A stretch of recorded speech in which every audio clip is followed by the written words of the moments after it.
Friends, ఈరోజు గోంగూర పచ్చడిని ఎలా చేసుకోవాలనేది చూద్దాం ఫ్రెండ్స్. ఇదైతే మా తోటలోని గోంగూర ఫ్రెండ్స్. తీసాము, మంచిగా వాష్ చేసుకొని అలాగే తడిపోయే వరకు కొంచెం ఆరబెట్టుకోవాలి ఫ్రెండ్స్. తర్వాత కడాయిలో ఆయిల్ వేసుకొని దాంట్లో గోంగూర వేసుకొని మగ్గబెట్టుకోవాలి ఫ్రెండ్స్. అది బాగా మగ్గిన తర్వాత కొంచెం పసుపు, కొంచెం వెల్లుల్లి కూడా వేసుకొని బాగా ఉడకనివ్వాలి ఫ్రెండ్స్. గోంగూరలో ఇంకా వాటర్ అలాంటివి, టమాటో అలాంటివి ఏమీ వాడకూడదు.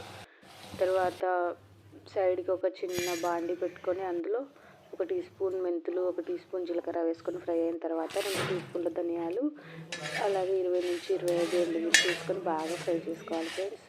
సిమ్లో పెట్టుకొని ఫ్రై చేసుకోవాలి. తర్వాత వాటిని మిక్స్ చేసుకోవాలి.